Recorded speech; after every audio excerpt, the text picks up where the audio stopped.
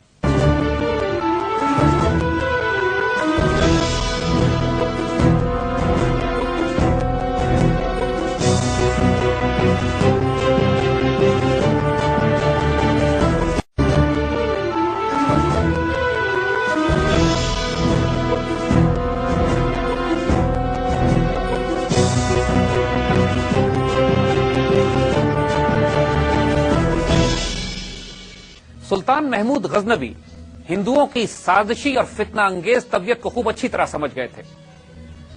انہوں نے جو حکمت عملی ہندوؤں کے خلاف استعمال کی، اس کا بنیادی فوکس اس بات پہ ہوتا تھا کہ پہلے تو ان کا ملٹری انفراسٹرکچر تباہ کرتے تھے، ان کی فوجوں کو کچل کے تباہ برباد کر دیا۔ اس کے بعد وہ تمام روحانی مرکز یا مذہبی مرکز کے جہاں سے ہندو اپنے عقیدے کی طاقت پکڑتے تھے، یعنی وہ تمام بڑے بڑے بت، ان کو توڑ کر تباہ برباد کر کے سائیکولوجیکل وارفیئر میں ہندوؤں کو عبرتناک شکست دیتے تھے۔ اور تیسرا، ان کی تمام رولنگ کلاس جو برہمن اور پجاری، وہ بڑے بڑے لوگ کہ جو ذات پات اور چھوت کی بنیاد پر انسانوں پر حکومت کیا کرتے تھے، ان تمام کو ذلیل و خوار کر کے ان کی معاشی طور پر کمر توڑ دیا کرتے تھے۔ لہذا جب رولنگ کلاس کو اس کی معاشی طور پہ کمر توڑ دی جائے، ان کا فوجی انفراسٹرکچر تباہ کر دیا جائے اور ان کے مذہبی عقیدے پر کاری ضرب لگائی جائے، اس کے بعد ہندو قوم اس قابل نہیں ہوتی تھی کہ سلطان کی مزاحمت کر سکے۔ دیکھیے، سلطان محمود غزنوی اس وقت جس پوزیشن میں تھے، آج پاکستان اس پوزیشن میں انڈیا کے خلاف ہے، اور پاکستان کے حکمرانوں اور قوم کے لیے بھی غیر معمولی سبق ہے ان تمام ملٹری کیمپینز میں جو سلطان محمود غزنوی نے اس وقت کے فتنہ انگیز ہندوؤں کے خلاف کیے۔ پاکستان کی فورن پالیسی اگر ان پرنسپلز پر استوار کی جائے جو محمود غزنوی نے ہندوؤں کے خلاف متعین کیے تھے، تو کوئی وجہ نہیں ہے کہ آج بھی ہم 17 حملے ہندوستان میں کر کے مزید کئی سو امنات نہ فتح کر لیں۔ پاکستان کی سیکیورٹی، ڈیفنس اور ڈگنیٹی کے لیے یہ ضروری ہے کہ وہی رویہ ہندوؤں کے ساتھ اور انڈیا کے ساتھ اختیار کیا جائے جو سلطان محمود غزنوی نے ان کے ساتھ کیا تھا، کیونکہ یہ وہی زبان سمجھتے ہیں جو سلطان نے ان کے خلاف استعمال کی تھی۔ اگر ان کو موقع دے دیا جائے گا تو یہ جے پال کی طرح اسی طرح فتنہ انگیزی کر کے سلطان محمود غزنوی کی ریاست کو توڑنے کی کوشش کریں گے، جس طرح آج یہ پاکستان کی ریاست کو توڑنے کی کوشش کر رہے ہیں۔ ان کی فتنہ انگیزیوں کا صرف ایک علاج ہے کہ ہندوستانی ریاست کا سر کچل دیا جائے۔ 1400 سال کی تاریخ اور اس سے پہلے آنے والے واقعات یہ بات ثابت کر رہے ہیں کہ ہندوستان کوئی ایک ملک نہیں ہے، یہ ایک آرٹیفیشل ایکسپیریمنٹ ہے جو کیا جا رہا ہے 1947 کے بعد کہ ہندوستان کو ایک فیڈریشن کے طور پر، ایک ریاست کے طور پر جمع کیا گیا ہے، جبکہ ہمیشہ انسانی تاریخ میں سوائے اشوکا کے تھوڑے سے اس پیریڈ میں یہ راجوں اور مہاراجوں کی شکل میں آپس میں بٹے رہے، اور انشاءاللہ وہ وقت بھی اب دور نہیں ہے کہ جب ہندوستان دوبارہ ڈس انٹیگریٹ ہو کر اپنے انہی چھوٹے چھوٹے علاقوں میں تقسیم ہو جائے گا جس طرح یہ ہمیشہ سے چلتا چلا آیا۔ پاکستان کی سیکیورٹی کے لیے یہ اب بالکل ناگزیر ہو گیا ہے کہ ہندوستان کی ریاست کو حصے بکھرے کر دیا جائے، اور پاکستان کو اپنے تمام وسائل اس سلسلے میں بروئے کار لانے چاہیے، بالکل اسی طرح جس طرح سلطان محمود غزنوی نے تمام ملت اسلامیہ کو کہ جو مغرب کی طرف واقع تھی اس کی حفاظت کے لیے ہندوستان کے اندر ان کی فوجی، مذہبی، سیاسی اور معاشی طاقت کو تباہ برباد کر کے رکھ دیا۔ سلطان محمود غزنوی کی سلطنت جب اپنے عروج پر پہنچتی ہے تو ایک غیر معمولی نقشہ پیش کر رہی ہوتی ہے، جو انشاءاللہ ہم امید کرتے ہیں کہ آئندہ آنے والے وقتوں میں بھی یہ نقشہ دوبارہ قائم ہوگا۔ سلطان محمود غزنوی کی حکومت ایران، افغانستان، سینٹرل ایشیا کے جنوبی علاقوں اور آج کے پاکستان پر محیط تھی۔ یہ اتنی بڑی کنفیڈریشن بنا چکے تھے وہ کہ جو اب اس قابل تھی کہ مسلمانوں کے لیے وہ راہ ہموار کر دے کہ بقیہ مزید ہندوستان پر حملے کر کے اس کو قبضہ کیا جا سکے۔ پھر تاریخ نے یہ دیکھا کہ آنے والے وقتوں میں مسلمان سلاطین اسی خیبر پاس کے راستے داخل ہوتے رہے اور بچے کچے ہندوؤں کا صفایا کیا جاتا رہا، اور سلاطین دہلی کے نام سے مسلمانوں کی حکومت دہلی میں قائم کی گئی۔ سلطان محمود غزنوی کی ان جنگی فتوحات کی خبریں جب خلیفہ بغداد کو پہنچی اور سلطان نے تمام تفاصیل لکھ کر خلیفہ کے پاس روانہ کی، تو خلیفہ نے اعلان کرا دیا کہ بغداد کی مساجد میں وہ تمام واقعات پڑھ کر سنائے جائیں، وہ کارنامے جو سلطان نے ہند میں انجام دیے۔ پورے ملت اسلامیہ میں خوشیاں منائی گئیں، سلطان نے ایک قیمتی خلعت نواب محمود غزنوی کی طرف روانہ کی اور ان کو یمین الدولہ کا خطاب عطا کیا۔ سلطان نے سومنات کے مندر کے ٹکڑے غزنی بھجوا کر ایک بہت بڑی جامع مسجد تعمیر کی اور اس میں جوتے رکھنے کی جگہ پر اس مندر کے ٹکڑے رکھوا دیے گئے۔ آج تک غزنی میں وہ مسجد قائم ہے اور وہیں پہ سومنات کے مندر کے ٹکڑے بھی وہیں دفن ہوئے ہوئے۔ ایک مرتبہ حاجیوں نے سلطان سے درخواست کی کہ ہمیں حج پر جاتے ہوئے دقت اور سیکیورٹی کے مسائل ہوتے ہیں، تو سلطان نے نہ صرف ان کے تمام خرچ کو دیا بلکہ ساتھ ایک دستہ بھی روانہ کیا جو ان کو حج کروا کر سکون سے واپس لے کر آیا۔ اس کی رحم دلی، اس کی نرمی، اس کی شفقت ضرب المثل تھی۔ ایک انتہائی علم دوست انسان، فردوسی اور بیرونی اسی کے دربار سے وابستہ تھے۔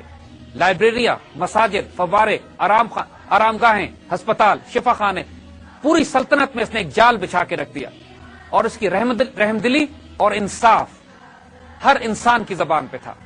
یہ مرد مجاہد، ایک شیر دلیر مسلمان حکمران جس نے قرون اولیٰ کے مجاہدین کی یاد تازہ کر دی، تقریباً 32 سال حکومت کرنے کے بعد غزنی میں انتقال کرتا ہے اور آج افغانستان کے صوبے غزنی میں اس کا مزار قائم ہے۔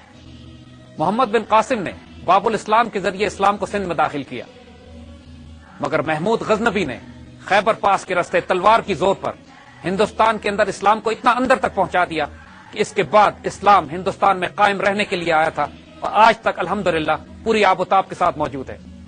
لیکن سلطان محمود غزنوی کی جنگی حکمت عملی کو آج بھی ڈپلوائے کرنے کی ضرورت ہے، کیونکہ وہی ایک واحد حل ہے، کیونکہ جب تک پاکستان مزید سومنات کے مندر نہیں توڑے گا اس وقت تک انڈیا پاکستان کے لیے مشکلات کھڑی کرتا رہے گا۔